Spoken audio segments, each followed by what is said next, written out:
So in this lab, we're going to do a simulation to see what happens within a population that is evolving. And let's go back and kind of review the two types of evolution that we've been talking about this semester. The first type is microevolution, and this is where we're looking at small allele changes within a population. But the individuals within that population all are still the same species. And with microevolution, we are going to look at the big impact of microevolution, and that is natural selection, and talk a little bit about how the environment shapes the future generations of that population. The second aspect of evolution that we talked about is macroevolution. And this is where we're seeing large changes within the biodiversity. So this is where we see evolutionary changes above the species level. In other words, we may be making a new species or two new species or things along that nature. In today's simulation, we're going to focus on microevolution. We're going to learn how small changes in your environment can have big changes for generations to come. And so we're going to do a little simulation so you begin to see how that can happen. So in this case, we're going to have three predators. We're going to have predators based on their feeding implement. So one of the predators is going to be fingertips. Okay? Then we'll have a predator that's going to have a fork implement. And then lastly, we'll have a predator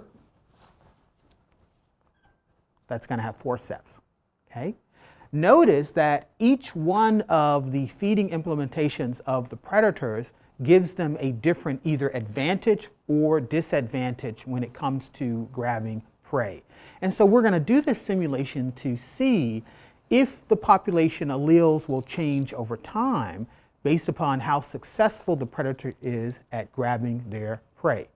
Now, remember that when you're dealing with prey, you can only eat one prey at a time. So think about how it happens in the real world. If I'm a lion, I kill one wildebeest and then I eat it, and then I can go get another wildebeest. So we're going to make sure we adhere to those rules so that you can only grab one prey at a time. So as we do this simulation, the first thing we have to do is set up our environment. And so you're going to see that we have three different types of prey in our environment. As we see in the natural world, prey often are either clumped or uniformly distributed in their environment, depending on the circumstances.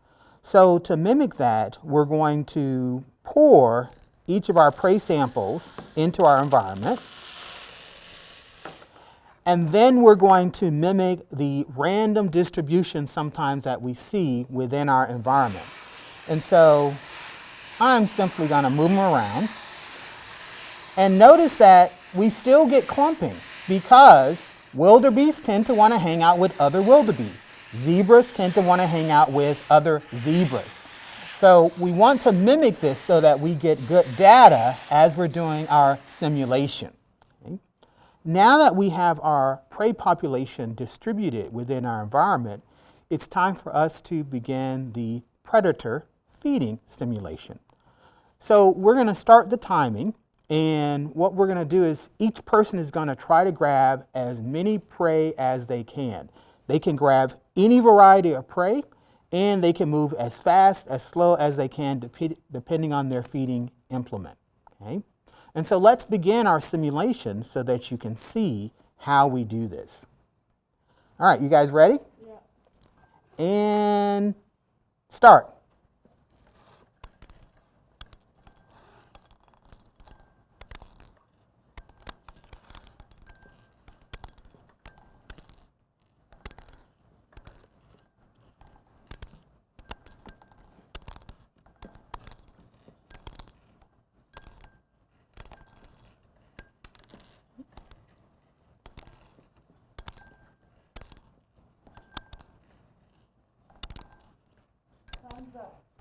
All right, let's all stop.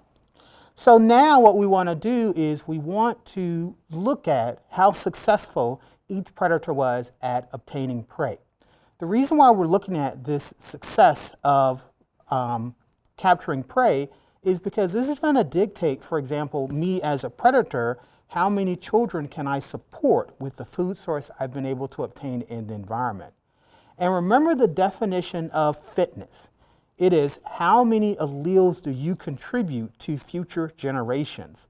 So the more children I have as a predator, the more alleles I contribute to future generations, the more fit I am when it comes from an evolutionary standpoint.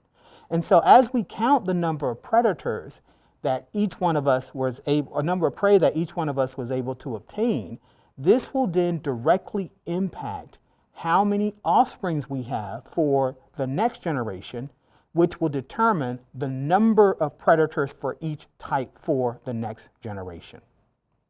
So, based on our data that you will see presented to you, we were able to determine the number of prey that was captured by each predator. And so you will notice now that we don't have any forks in this generation. And that's because the forks weren't very successful in capturing prey due to their feeding implementation.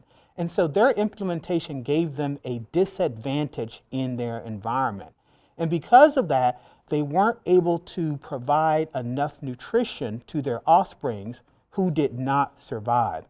And thus, their alleles did not get passed on to future generations. However, if we look at the forceps were successful in the first generation. And thus, they were able to have more offsprings and contribute more alleles to the future generation. And so now they make up a bigger percentage of the predator population. So for this generation, we now have 2 forceps, where originally we had 1 forcep. So you can see that the fitness of the forceps was much greater than that of the fork. The fingers were able to hold their own, but they weren't as successful as the forceps. So even though they were able to reproduce, they weren't able to produce as many offsprings as the forceps. So now we're going to do a second generation and see how successful the children of the original parents were. Okay? So as before, we've set up our environment so that our prey are randomly distributed throughout our environment. And we're going to do another simulation where we're going to try to capture as many of our prey as possible. You guys ready? And begin.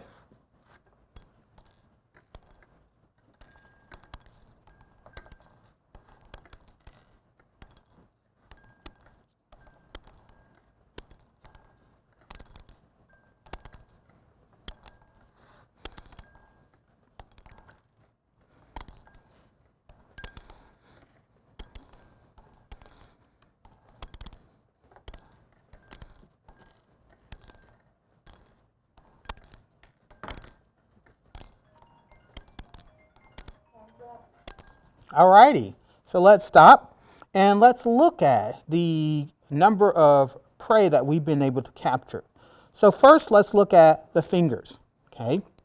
So this is the number of prey that was captured by the fingers. And now let's compare that to our 2 forceps. So here we see forcep number 1, here we see forcep number 2. Notice that this particular predator was not as successful as this one.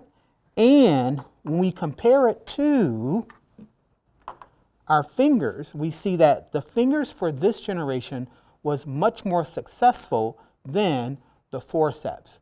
So we can predict that for the third generation, we're more likely to see more fingers in the generation than previously. And this is how natural selection works. Okay? What happens is, as things change in the environment, it focuses the advantage onto one genotype versus the other genotype. So although the forceps will not disappear in the next generation, they were not as successful and therefore they didn't produce as many offsprings as the fingers. So in the third generation, we may see more fingers pop up than forceps. And this may alter as we change the environment in our third generation. So this is an example of what we call microevolution, where we're looking at how natural selection, which is one of the mechanisms of microevolution, can alter the allele frequencies within each generation of a population.